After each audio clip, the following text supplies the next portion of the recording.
Chosen one, listen carefully, because this moment is not random, and it is not a passing feeling that will fade when the day gets louder. Something has interrupted your usual rhythm on purpose. Something has stepped into your path and placed a holy pause over your thoughts, your plans, your distractions, and even the noise you normally use to keep yourself from facing what your spirit already knows. You are not here by accident. You are not hearing this because of coincidence. You are here because heaven has pressed pause on everything around you long enough for this warning to reach your soul before you go one step further in the wrong direction.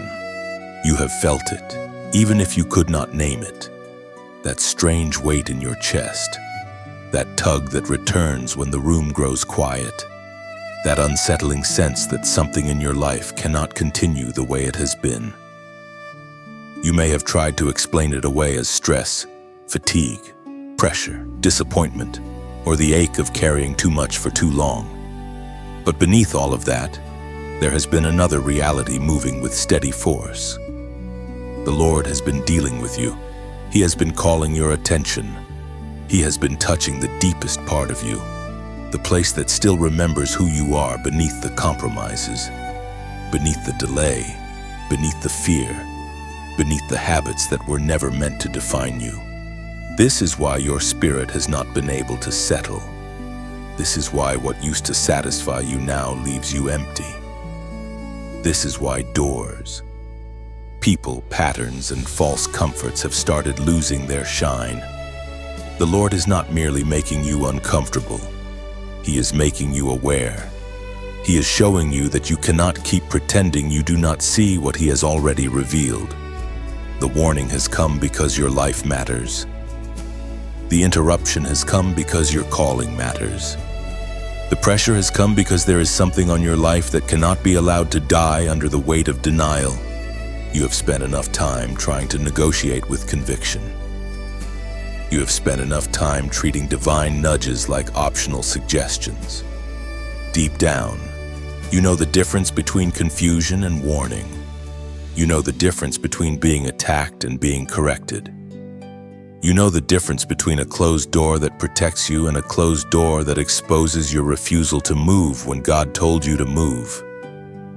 You know it because the truth has been standing at the edge of your thoughts for longer than you want to admit. And now that truth is no longer whispering from a distance, it is standing directly in front of you. Do not brush this off. Do not reduce this to another emotional moment that stirs you for a few minutes and then fades into the routine of your week. This is not that. This is a line being drawn in the spirit. This is a summons to wake up. This is the mercy of God confronting you before consequences begin speaking a harsher language. The Lord warns before He allows certain things to break. He calls before He lets silence teach what His voice already tried to prevent. He reaches before distance becomes its own punishment, and right now, you are being reached for. That is why this message feels intense. That is why it does not let you relax into excuses. The Lord is not playing with your destiny. He is not interested in your polished explanations. He is looking at the state of your heart, the direction of your choices, and the hidden places where you already know change is overdue. You may still look composed on the outside. You may still know how to smile, perform, post, reply, work, and carry on. But the spirit cannot be fooled by appearances. Heaven deals with truth, and truth is what has arrived at your door today. You are not being condemned. You are being confronted because you are loved. There is a difference. Condemnation pushes you into hopelessness, but conviction calls you back to life. Condemnation tells you it is over, but conviction tells you to return while the door is still open.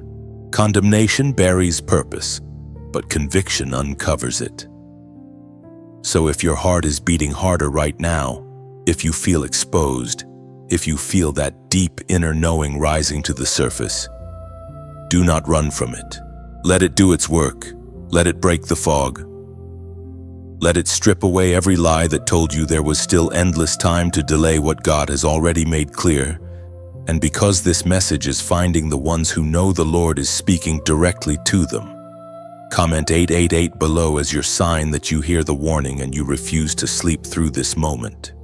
You are standing in an hour that demands honesty, not performance, not religious language, not borrowed faith. Honesty. The kind that says, "Lord, I know you have been dealing with me." The kind that says, "Lord, I know I cannot keep going like this." The kind that says, "Lord, I know this interruption is mercy, not inconvenience." When you become honest before God, things begin to shift. Masks fall, confusion weakens, pride loses oxygen, delay loses its grip, and the part of you that has been buried under survival begins to breathe again. So take this in with the seriousness it deserves. Let every word settle. Let every excuse be silenced. Let every hidden area come into the light. You are being warned because you are still being called. You are being interrupted because you are still being chosen. You are being shaken because something in you must awaken before the next chapter begins. The Lord would not be pressing this hard if there were nothing precious to preserve. He would not be calling this clearly if your response did not matter. He would not be stopping you here if the road ahead did not contain consequences that mercy is trying to help you avoid. So breathe, chosen one, but do not relax back into delay. Listen, but do not listen casually. Receive this, not as background noise, but as a holy interruption. Your soul knows this is real. Your spirit knows this is the moment to pay attention. And what happens next will depend on whether you treat this warning as a passing sound or as the voice of God reaching for you one more time. The warning grows clearer now, because what first felt like an interruption begins to reveal itself as something far more serious. This is not just a moment of discomfort. This is the Lord drawing near to the place in you that has tried to hide behind delay. And He is making it plain that you cannot keep standing between obedience and avoidance forever. You have felt the tension of that place before. You know what it is to sense that God is asking for movement while another part of you keeps reaching for excuses, better timing, more certainty, or one more sign. But the truth is that when the Lord has already spoken, delay does not protect you. Delay only deepens the struggle. That is why this warning sounds different. It carries weight because it is aimed at the part of you that still hopes you can postpone surrender without consequence. Yet heaven does not speak with urgency because it wants to frighten you into despair. Heaven speaks with urgency because mercy is trying to save you from the cost of refusing what you already know is true. The Lord is not confused about what He has asked of you. The only uncertainty in this moment lives in your resistance, not in His voice. This is where the story of Moses begins to move beside your own. Moses was not an empty man with no sense of destiny. Deep inside, he carried the burden of knowing that his life was tied to something larger than comfort. But knowing there is a call and stepping into that call are not the same thing. He had already lived through the pain of failure, the shock of misplaced strength, and the loneliness of exile. He had already seen what happens when zeal moves ahead of timing and when human effort tries to accomplish what only God can establish. So when the Lord met him in the wilderness through the burning bush, it was not simply a dramatic encounter. It was a divine interruption, a holy confrontation, and a warning wrapped in calling. Moses was no longer allowed to live as though the next step did not matter. The fire that burned without consuming the bush announced that God had entered the ordinary landscape of his life to overturn every false idea of safety. In that moment, Moses could not pretend he had not seen. He could not return unchanged to the routine of the desert. He could not reduce the voice of God to an emotional episode and then move on. Once the Lord spoke his name, Everything became sharper. Every excuse became visible. Every fear rose to the surface. Every hidden reluctance had to answer the weight of divine instruction. That is where many chosen ones tremble, not because they do not hear, but because they do. There is a trembling that comes when God makes his will too clear to deny. Moses knew the assignment was real, yet he answered with hesitation. He questioned his worth. He questioned his ability. He questioned how others would receive him. He questioned whether his voice was enough for what had been placed before him. In other words, he did what so many people still do when confronted by a true calling. He looked at himself until the size of the assignment felt impossible, but the warning hidden inside that moment was unmistakable. Moses was being shown that the issue was never whether he felt naturally qualified. The issue was whether he would obey the God who called him.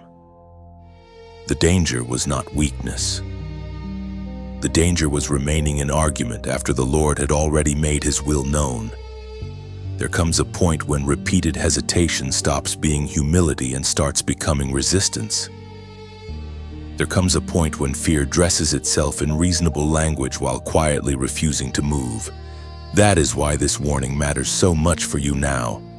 You may still be telling yourself that your delay is caution, but the Lord sees whether caution has become a shield for disobedience. The voice that spoke to Moses also spoke a truth that reaches into this very hour. Come now, therefore, and I will send you unto Pharaoh.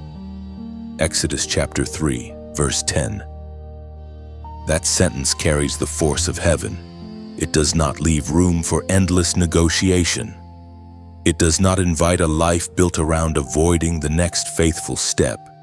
It calls, it sends, it presses the soul toward obedience. And when God says, "Come now," the greatest danger is not weakness, not trembling, not even your lack of answers. The greatest danger is treating the command as though it can be postponed without loss. You know what it is to stand near your own burning bush moments. Perhaps it was not fire in a desert, but it was unmistakable all the same. A season where God made something plain, a conviction that would not leave, a truth repeated through prayer, silence, pressure, scripture, and the collapse of your usual distractions. You knew he was speaking. You knew something had to change. You knew you could not continue exactly as you were. And yet part of you kept searching for a way to hear the call without bearing the cost of response. This is why the warning sounds again, and it sounds firmer. The Lord is not only exposing what he wants from you, he is exposing what has kept you from saying yes. The excuses, the self-doubt, the unfinished healing, the fear of being misunderstood, the memory of old failures, the dread of responsibility, the desire to stay hidden where life feels manageable. All of it rises in the light of his presence. Not so you can be shamed, but so you can no longer pretend that your hesitation is invisible. Moses stood in that holy place and learned that a warning from God is also a doorway. It reveals the seriousness of the moment, but it also reveals that mercy is still speaking before the next consequences unfold. That is where you are now. The fire has your attention. The voice has found your name. The assignment may still feel larger than your strength, but the warning itself is proof that God has not abandoned you to drift. He is calling you out of the wilderness of excuses and into the trembling beginning of obedience. And the fact that his voice is still reaching for you means the door is still open. By now, the warning is no longer something you can mistake for passing emotion, because the signs have been following you with a persistence that is too precise to ignore. The Lord has not been vague with you. He has been patient, and there is a difference. Many times when people say they are still waiting on clarity, what they really mean is that they are hoping the signs will stop confronting them. But when God is speaking, the signs do not disappear simply because you would rather not deal with what they mean. They return in different forms. They meet you in quiet moments, in restless nights, in repeated convictions, in sudden unease, in truths that rise when everything around you goes silent. What you dismissed as coincidence was often the mercy of God refusing to leave you alone. This is where many chosen ones look back and begin to realize that heaven had been warning them long before the final weight of the message arrived. There were moments that felt small at the time but now seem full of meaning. A door closed that once looked promising, a relationship shifted. A habit that used to numb you started making you feel empty instead. A strange heaviness met you whenever you tried to move against what you knew was right. A phrase from Scripture stayed with you longer than expected. A message found you at the exact moment you were trying not to think about what God had already shown you. These were not random fragments. They were signs. They were invitations to wake up before stronger consequences became necessary. Moses knew this pattern. Before he ever stood before Pharaoh, before the sea split, before the wilderness journey stretched out before him, his life had already been marked by signs he could not fully escape. The burden for his people did not come from nowhere. The fire in the wilderness did not appear in a vacuum. God was weaving together the inner unrest, the long season of hiding, the memory of failure, and the deep cry for purpose into a moment where Moses would have to face the truth. The burning bush was the clearest sign, but it was not the only one. It was the moment when all the earlier stirrings were gathered into one undeniable encounter. That is often how the Lord deals with you. He gives signs in layers. He lets conviction build. He lets the same truth come near from more than one direction. Not because he enjoys repetition, but because he knows how easily the human heart can explain away what it does not want to obey. You may have ignored the first signs because they felt gentle. You may have brushed aside the next ones because life was busy. You may even have told yourself that because judgment did not fall immediately, the warning could not have been serious. But mercy often speaks softly before it speaks firmly. And only later do people understand that what felt like a whisper was already God trying to save them from pain. Moses tried to answer a holy call with human reluctance. He saw the sign, heard the voice, and still reached for reasons to step back. He was not blind, but he was hesitant. And that is a dangerous place to remain for too long, because hesitation can train the heart to live in conflict with what it already knows. When signs are ignored, they do not become less true. They become witnesses. They testify that God had made himself known. They testify that heaven had given warning. They testify that the soul was not left without light. You may be thinking now about your own signs, the things you knew were not ordinary. The warning in your conscience when you kept returning to what God told you to leave. The draining effect of a path that looked good outwardly but kept stealing peace from your spirit. The repeated sense that you were meant to respond differently, speak differently, cut something off, surrender something, return to prayer, leave compromise behind, or step into an assignment you kept delaying. Those were not accidents. Those were moments of divine patience. And there is something holy in recognizing them now, because recognition is the beginning of repentance. The moment you stop defending your delay, healing can begin. The moment you stop calling the signs random, you begin to see how deeply God has been pursuing you. That realization should not push you into shame. It should move you into gratitude. A God who keeps warning is a God who has not given up on you. A God who keeps sending signs is a God who still desires your obedience more than your destruction. So let this truth settle gently but deeply. You were not overlooked. You were not abandoned. You were not left to wander without witness. The signs were there because the Lord was near. And if this message is helping you hear what your spirit has been struggling to name, let it become a moment of response. You can like this message, share it with someone who needs the same awakening, and subscribe so these words continue to meet you in the seasons where your soul needs strength. And if you feel led to support this work, there is a way to donate in the description. So messages like this can keep reaching those who are standing at their own burning bush, trying to decide whether they will keep ignoring the signs or finally answer the voice of God, because that is where the story moves now. Moses could not stay at the bush forever. The sign demanded a response. The holy ground was not given so he could admire the mystery from a distance. It was given so he would know the Lord had truly spoken. In the same way, the signs in your life were never meant to become interesting memories. They were meant to lead you into alignment. They were meant to strip away denial. They were meant to bring you to the point where you stop asking whether God is speaking and start asking what obedience must look like now. That is the real weight of a sign. It is not simply to impress you. It is to move you.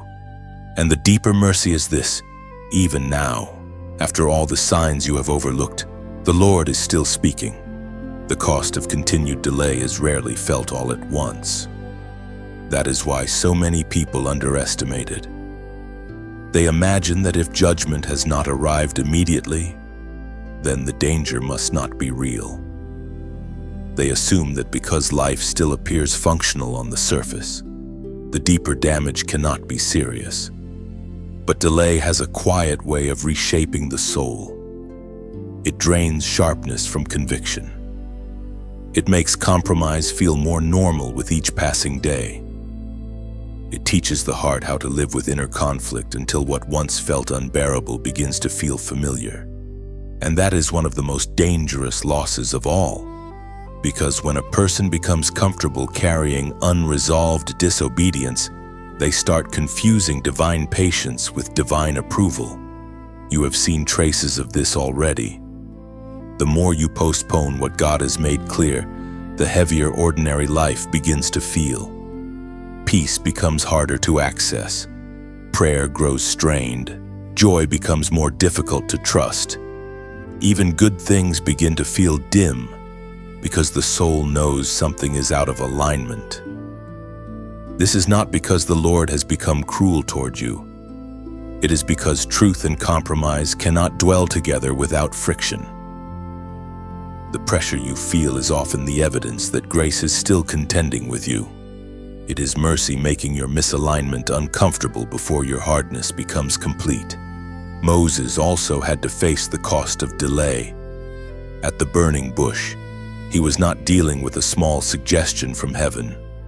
He was standing inside a defining moment, and every excuse he offered showed how deeply fear can resist destiny. He said he was not enough. He said the people might not believe him. He said he was not eloquent. Again and again, he pushed back against the call, not because God had been unclear, but because obedience threatened everything that felt manageable. The desert had become familiar.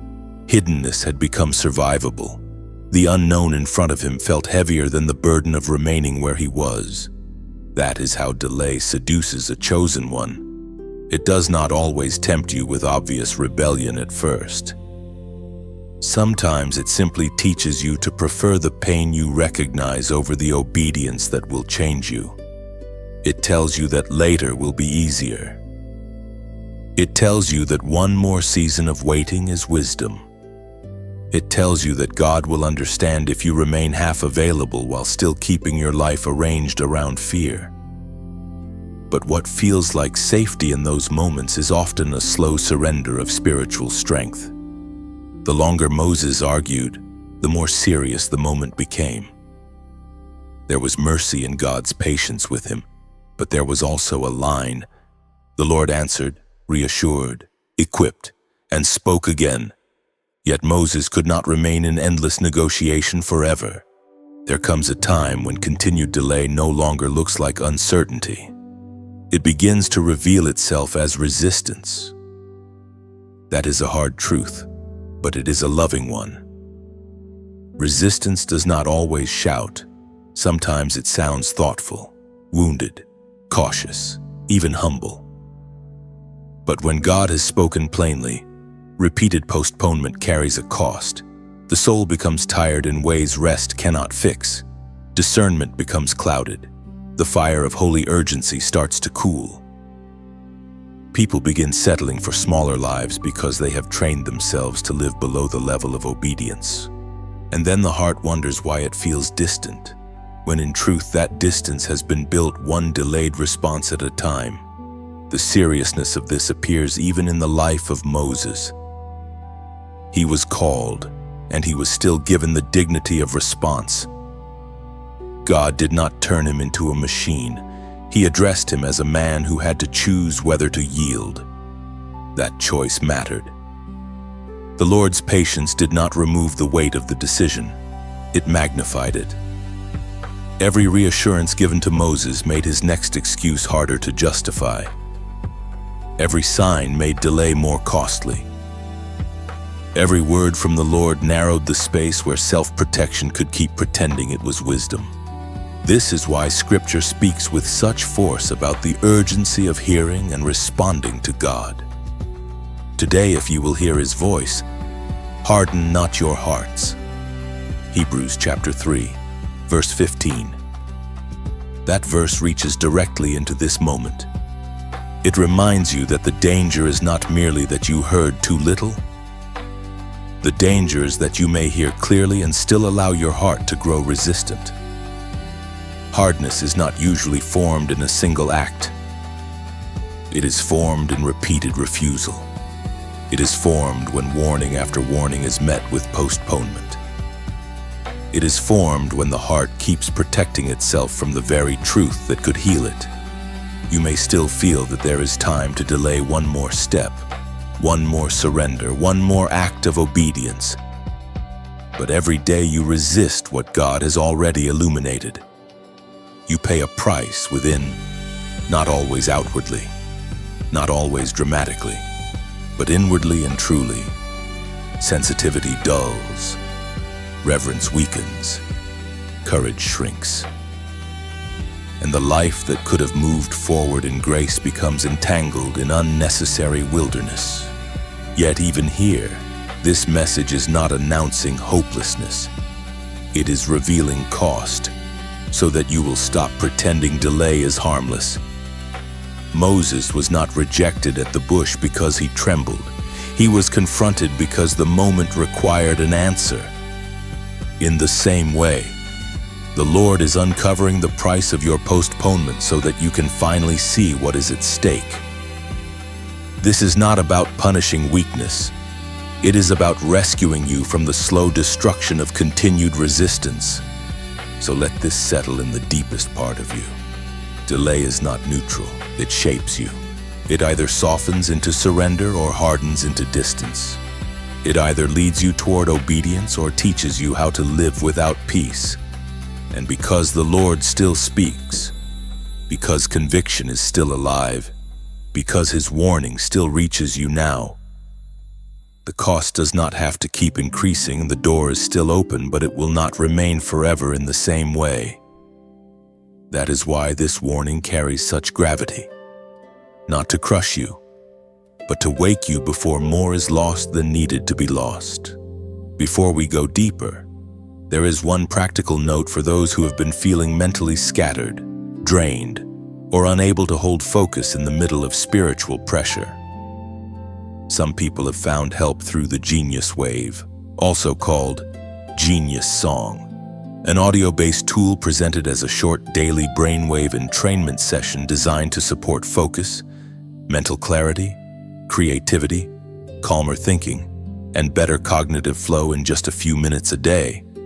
If that kind of support feels relevant to you, you can look for the official information in the description or the pinned comment. And if you ever choose to try it, be careful with imitations and use only the official source. Now come back to the deeper matter, because the real battle around you has never only been about tiredness, distraction, or stress. Those things are real, but they are often the outer layer of something more serious. The spiritual battle intensifies precisely when your life is nearing a point of decision. When obedience starts drawing near, resistance often gets louder. When truth begins pressing into the hidden places, darkness does not remain passive. This is why some seasons feel unusually heavy. It is not always because you are failing. Sometimes it is because the pressure around your life is reacting to the fact that you are closer to surrender than you realize. Moses stepped into that kind of pressure the moment the call of God became unavoidable. At the bush, the issue was still private. The struggle was between the Lord's command and Moses' hesitation. But once the call began moving toward action, the battle widened. It was no longer just about inner reluctance. It became a confrontation between God's purpose and everything that stood against it. That is what happens when a chosen life stops drifting and starts moving in alignment. What was hidden begins to shake. What was tolerated begins to resist exposure. What was quiet begins to show its true strength. You may have seen this in your own life. The moment you decide to pray more seriously, distractions multiply. The moment you begin cutting off compromise, old appetites suddenly feel stronger. The moment you start preparing to obey, fear begins speaking in a sharper voice. Relationships feel strained. Doubts become louder. Weariness settles in. Things you thought were already defeated try to rise again. And if you do not understand what is happening, you may assume the resistance is proof that you should turn back. But often the opposite is true. Resistance increases because movement has begun. Moses faced this not only in himself but in the world around him. He was called to confront Pharaoh, but Pharaoh was not merely a difficult man in a political seat. He represented hardened opposition to the will of God. He represented the kind of power that does not release its grip easily. So when Moses finally moved toward obedience, the conflict sharpened. There were signs, confrontations, refusals, and moments where it seemed the assignment would only become more difficult instead of easier. This is important for you to understand because many people expect instant relief the moment they decide to obey. Sometimes peace comes quickly, but sometimes obedience first exposes the battlefield. That exposure is not failure. It is revelation. It shows you what has really been holding space in your life. It shows you what must be broken. It shows you why half obedience was never going to be enough. Moses could not stand before Pharaoh with a divided heart and expect freedom to break loose. He had to keep returning to the word God had spoken. He had to stand under authority greater than his fear. He had to learn that the battle was not sustained by his natural strength, but by the God who sent him. This is where many chosen ones become discouraged. They think that because the battle intensifies, they must have missed God. But the story of Moses says otherwise. The call of God did not remove all resistance from his path. It brought hidden opposition into the open. It forced a confrontation between what God had decreed and what bondage had tried to preserve for generations. In the same way, your spiritual battle may be intensifying because something old knows its time is running out. Patterns that once ruled you feel threatened. Lies that once kept you passive begin losing ground. Fear grows louder because it senses that your agreement with it is weakening. So do not misread the tension. The increase in pressure is not always a sign to retreat. Sometimes it is the clearest sign that the struggle has entered a decisive stage. The enemy does not panic over a person who remains asleep in delay. The reaction comes when that person begins to awaken. When prayer becomes sincere again. When truth starts cutting through self-deception. When compromise starts losing its charm. When obedience becomes more precious than comfort. That is when the battle often reveals its true intensity. Moses had to keep moving through that tension without letting the conflict redefine the call. He could not measure God's will by Pharaoh's reaction. He had to measure it by God's voice. That is a word for you now. Do not let the resistance around you become the interpreter of your assignment. Do not let fear explain your future to you. Do not let temporary warfare convince you that surrender was a mistake. The presence of battle does not cancel the presence of God. In many cases, it confirms that something holy is advancing. And notice this carefully. The greater the conflict became, the clearer it was that Moses was never meant to carry it alone. Every step pressed him back toward dependence. Every confrontation taught him that calling without God would crush him. But calling with God would carry him through what no natural power could overcome. That is what this season is trying to teach you. Not self-reliance, not performance, dependence, trust, steady obedience under pressure. The battle intensifies so that you stop imagining you can survive this hour by human strength alone.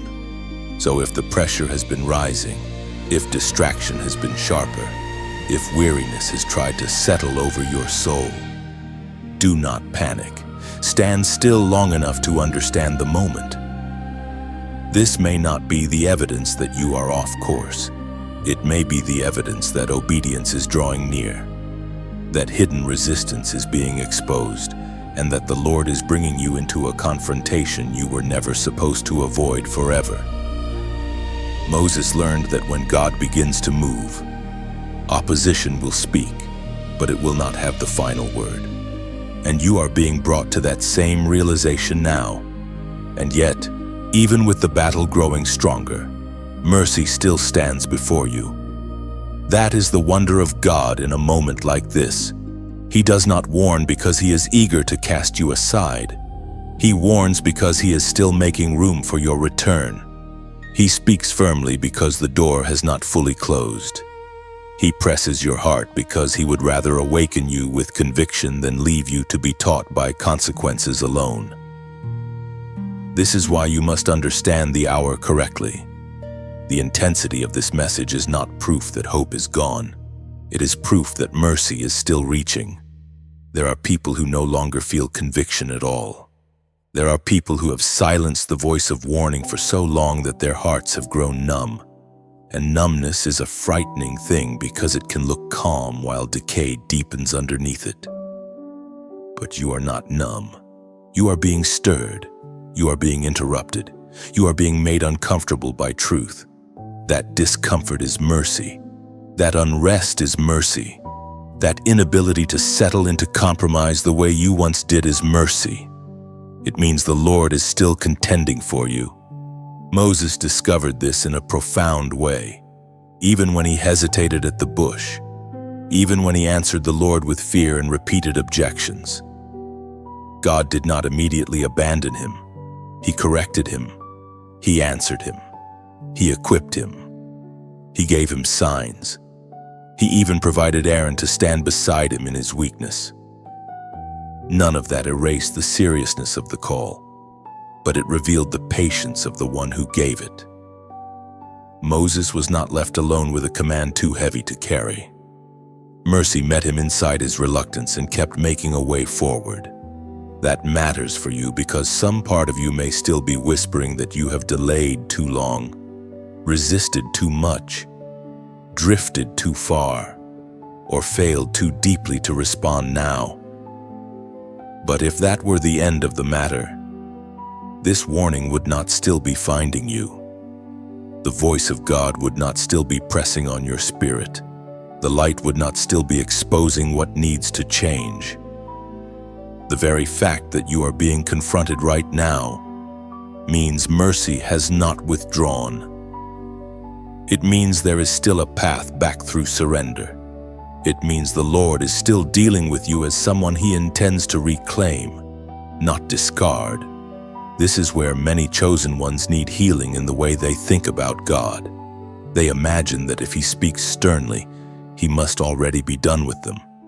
But the sternness of God is often the severity of love refusing to let a soul sleep near danger.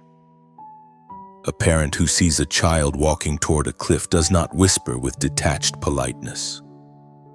Love raises its voice when something precious is at stake.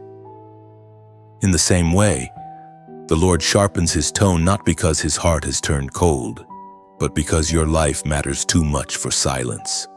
Moses saw both the holiness and the mercy of God together. The ground was holy, the call was weighty, the warning was unmistakable. Yet the same God who commanded also covered, guided, and remained present. That is the mystery you're being invited to trust now. Mercy is not softness that ignores truth. Mercy is strength that tells the truth and still extends a hand. Mercy says you cannot remain where you are, but it also says you do not have to transform yourself before coming back. Mercy says respond now while the voice is still near. So do not confuse your conviction with rejection. Do not mistake holy discomfort for abandonment. The enemy would love to twist this moment into despair. He would love for you to say, I have already gone too far. So why try now? But that is not the language of mercy. Mercy says return. Mercy says listen. Mercy says the warning itself is evidence that God is still giving you an opening that you did not earn and cannot afford to waste. And because many are finding strength through words like these in seasons when their souls feel torn between fear and obedience, stay close to this channel. You can like this message. Share it with someone whose spirit also needs awakening, and subscribe so you do not miss what may become a lifeline in a critical hour. And for those who feel led to help sustain this work, there is a way to donate in the description. So these messages can continue reaching people while mercy is still calling them back. But let your deepest response be more than visible support. Let it be inward surrender. Let it be the quiet yes forming in the center of your being. Let it be the softening of everything that has been rigid in you. Let it be the end of your argument with God. Because mercy is not meant to be admired from a distance. It is meant to be received. Moses had to receive it. He had to stop standing at the bush as though the encounter itself was the destination. The encounter was mercy, but the mercy was leading somewhere. It was leading him out of excuse and into obedience. It was leading him out of hiding and into assignment. It was leading him out of self-measurement and into dependence on the God who sends the unready and then makes them able. That is what mercy is doing with you now. It is not merely comforting you where you are. It is calling you forward from where you are. That is why this moment is so sacred. Not because it is easy, but because it is still open. You are still hearing. You are still feeling the weight of truth. You are still aware that something must change. Those are signs of life. Those are signs that the Lord has not turned away. Those are signs that grace is still standing at the threshold. Not forever, not casually, but truly and presently. So breathe in that truth. Mercy still stands. Not to excuse delay, but to end it. Not to flatter you, but to restore you. Not to leave you wandering in partial obedience, but to pull you into full alignment. Moses learned that the God who warns is also the God who goes with you. And that same mercy is holding the door before you now. But mercy does not stand there so you can admire it tomorrow. It stands there so you can walk through it today. The voice becomes harder to silence when mercy has already spoken and the soul still tries to retreat into old patterns. At first, many people think they can manage this tension by distracting themselves. They fill the room with noise, schedule every empty hour, bury themselves in work, conversations, entertainment, obligations, and endless mental activity, hoping that if life stays loud enough, they will not have to face what God has already made clear. But the voice of the Lord does not disappear simply because you have learned how to avoid silence. It waits. It follows. It rises again in the stillness between your thoughts.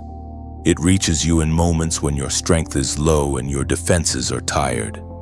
And what makes it so powerful is that it does not only speak around you, it speaks into the deepest place where truth is recognized before words are even formed.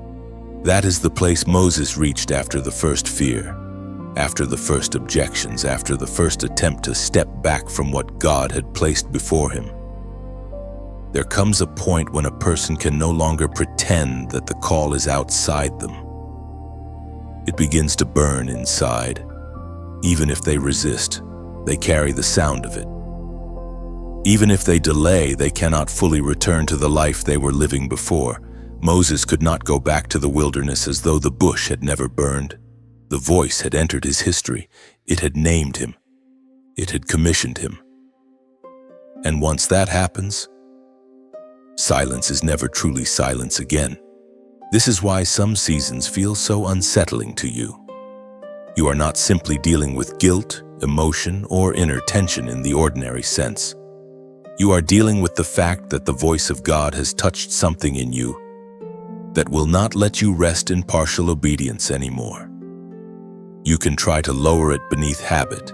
You can try to drown it beneath other people and other priorities.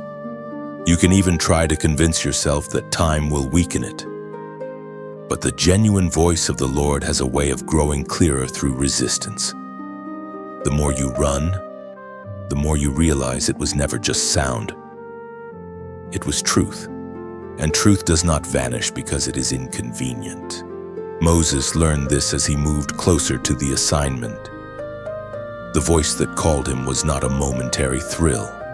It was a continuing authority. It followed him beyond the bush, beyond his fear, beyond his sense of inadequacy. It shaped his steps. It corrected his vision. It strengthened him when he would have collapsed beneath the size of the task. And even when circumstances grew difficult, the voice remained the anchor of everything. That is what the Lord is doing with you now.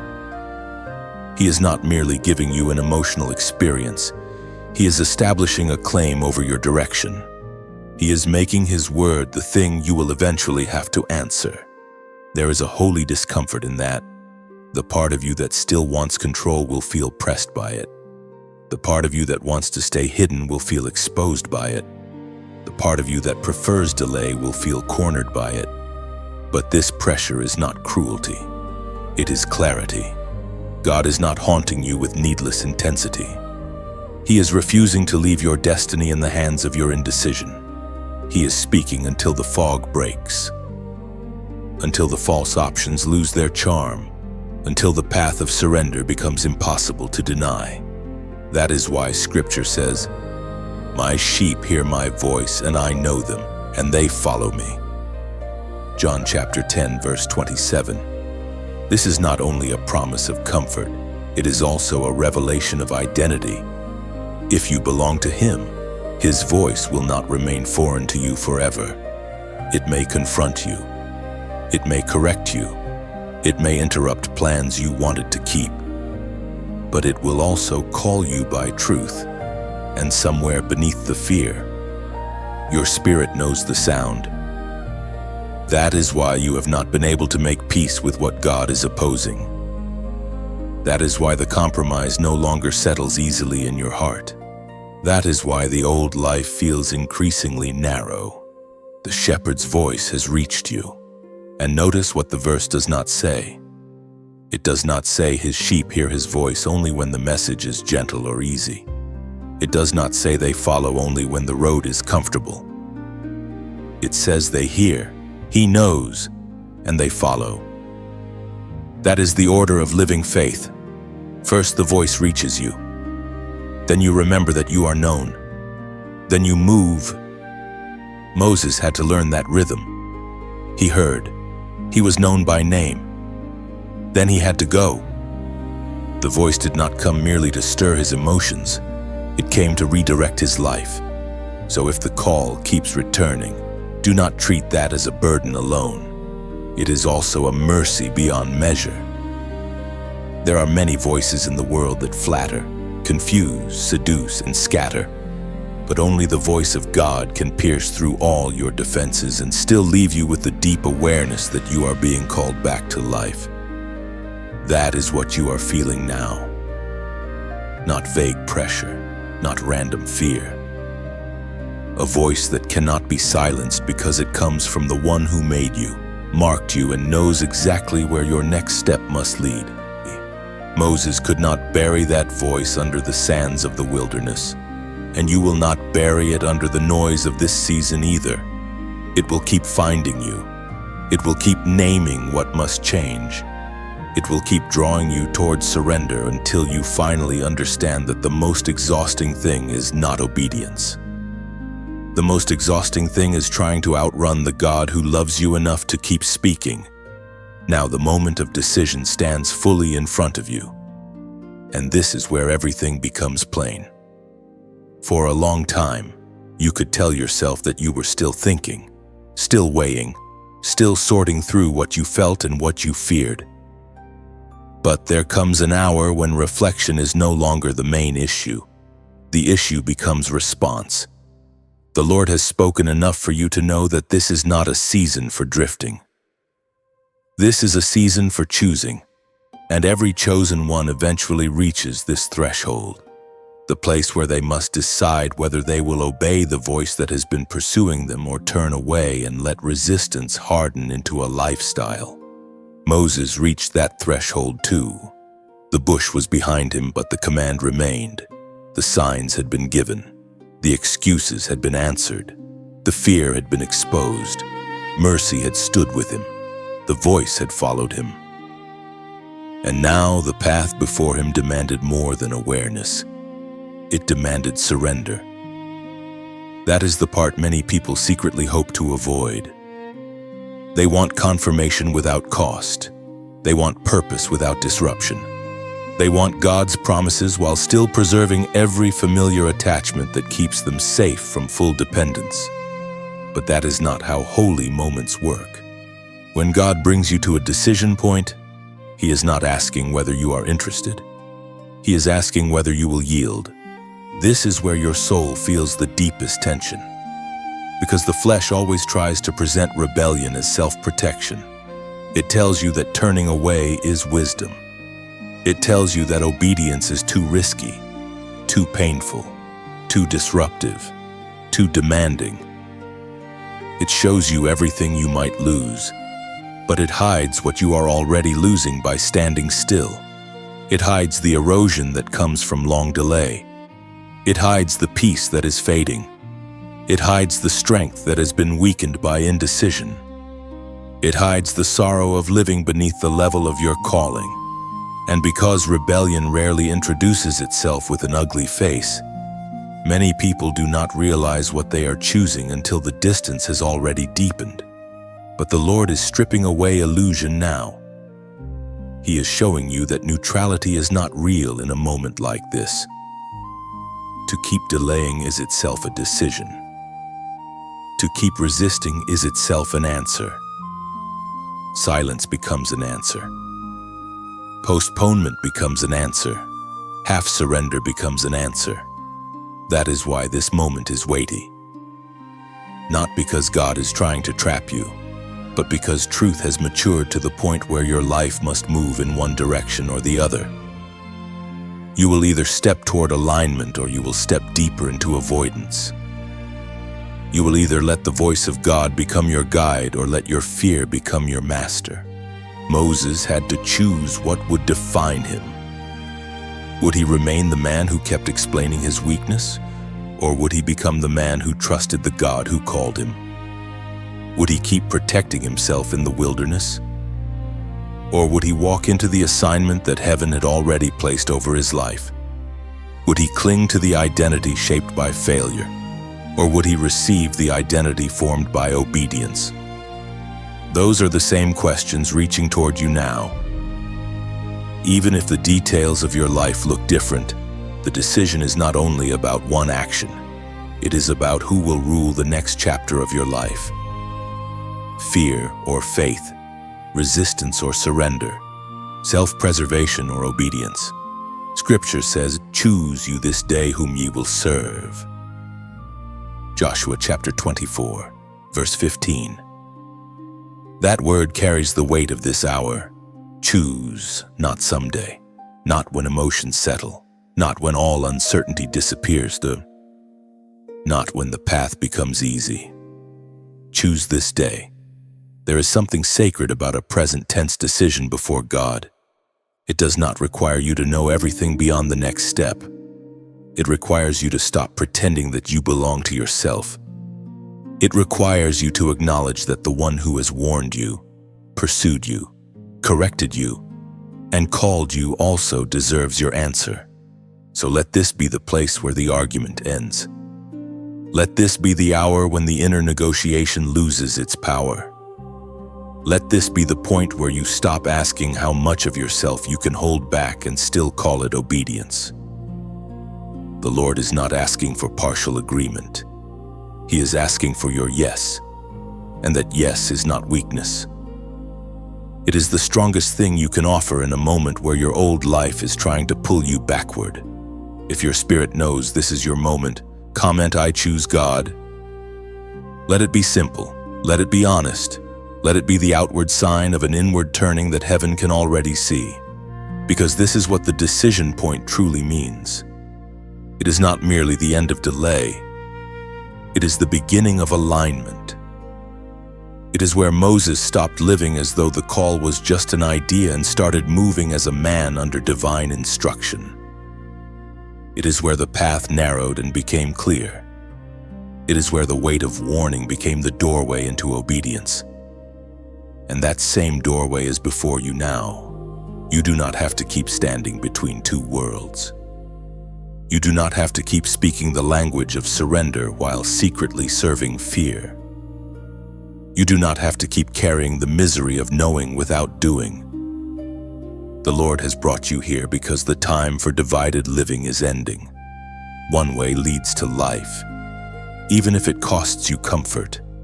The other leads to deeper distance, even if it flatters your flesh for a season.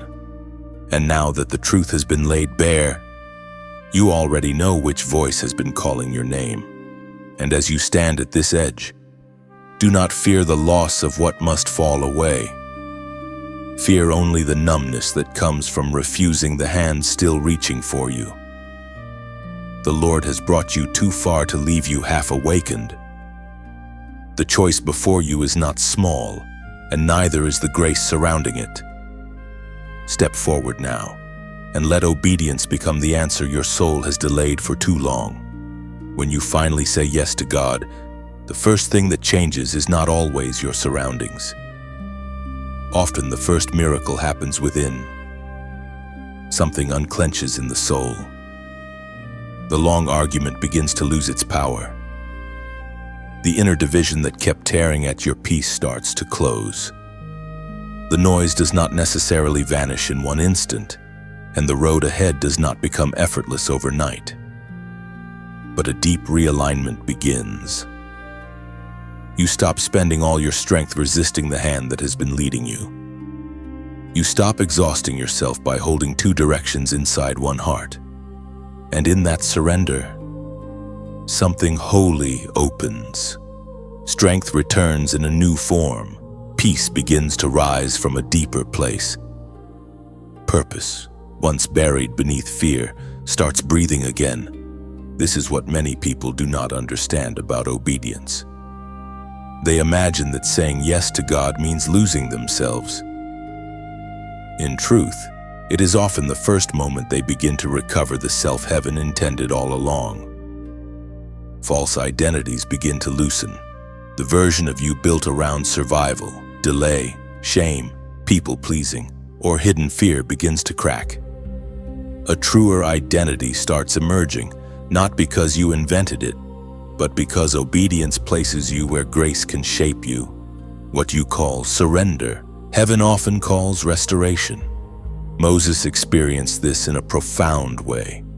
He did not become fearless the moment he accepted the assignment, but he did become aligned. That alignment changed everything. The man who once stood at the burning bush listing reasons he could not go became the man who stood before Pharaoh with the word of the Lord in his mouth. The man who once hid in the wilderness became the man through whom deliverance moved for an entire people. The transformation was not instant perfection. It was the fruit of obedience. Every step he took under God's command revealed more of who he had truly been called to be. That is how your yes works too.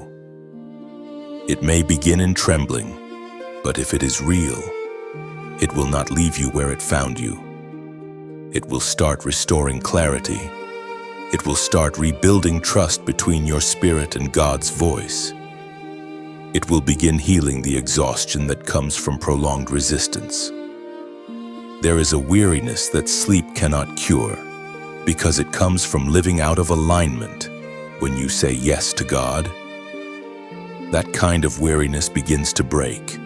Even if the path is demanding, there is a new kind of strength underneath it.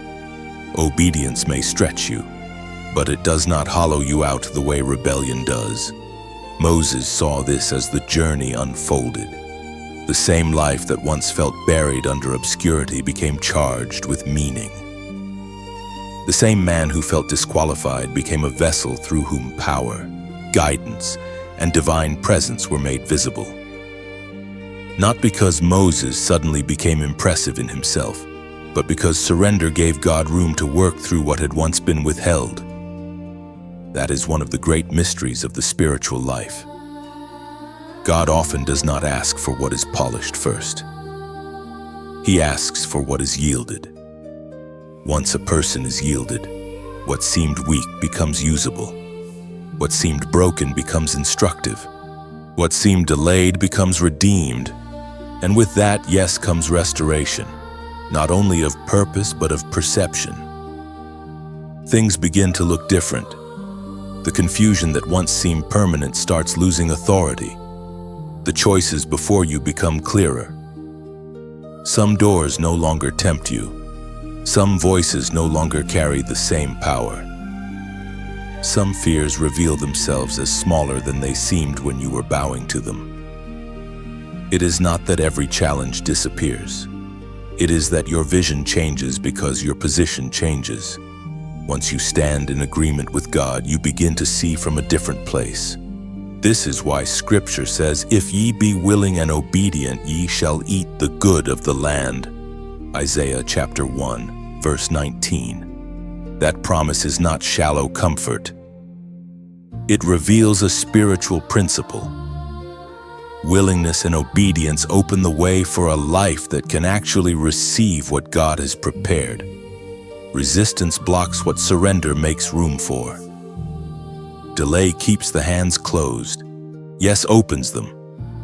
And when the hands open, restoration can begin to enter places that fear had sealed shut. Moses became living proof of that truth.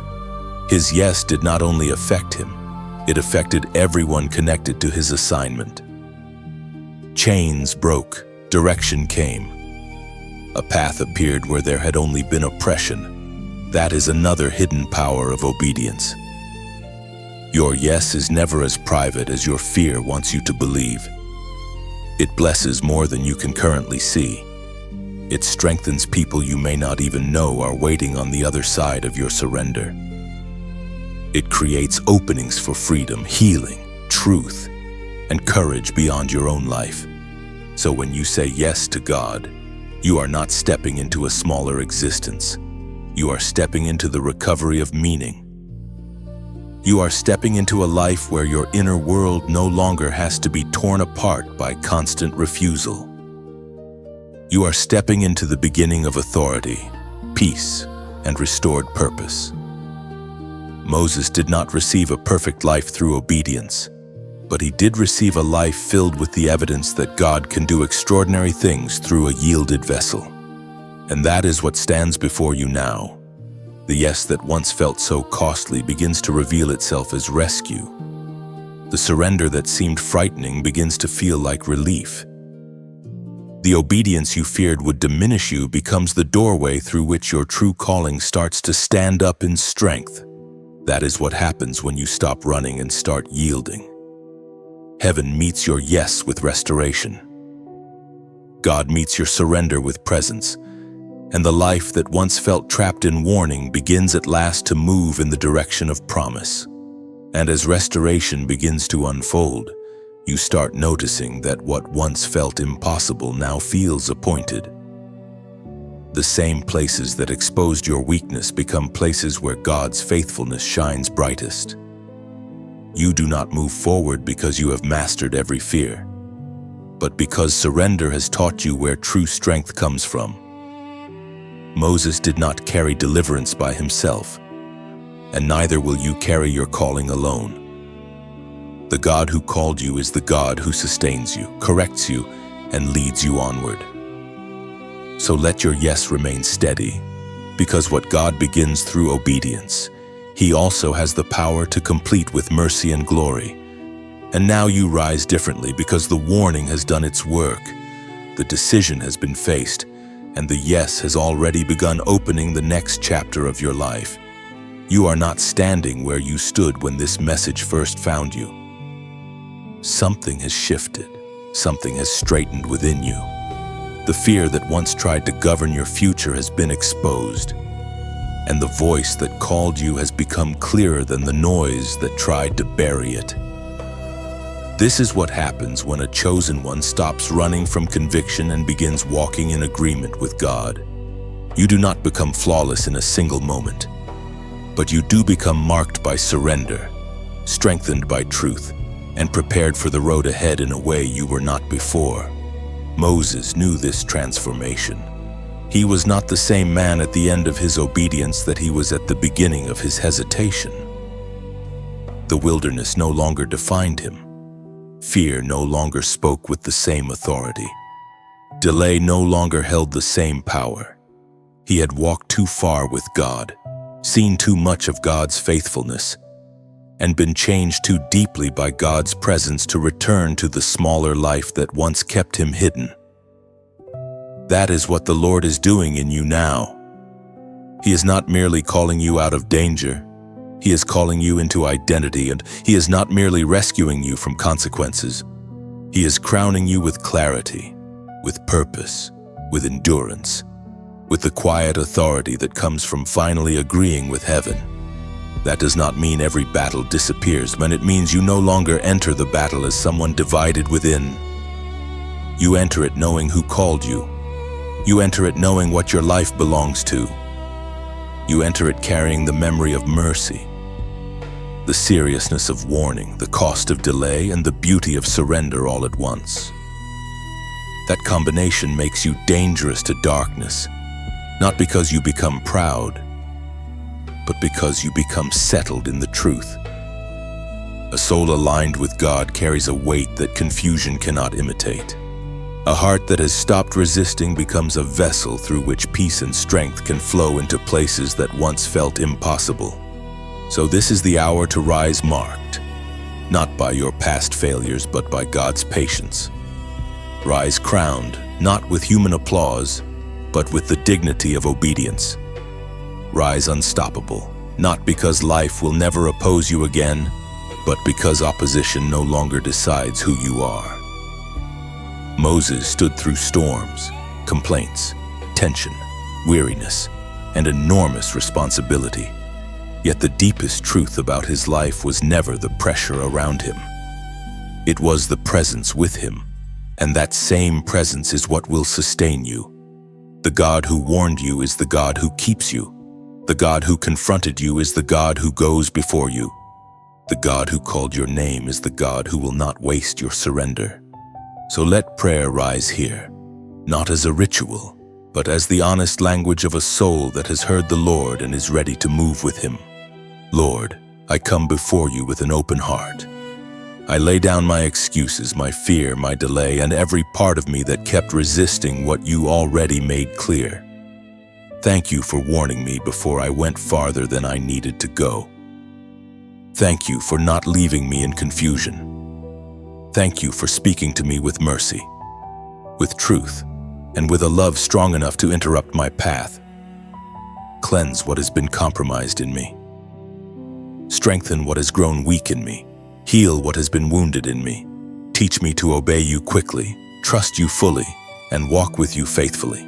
Let my life no longer be ruled by fear, but by your voice.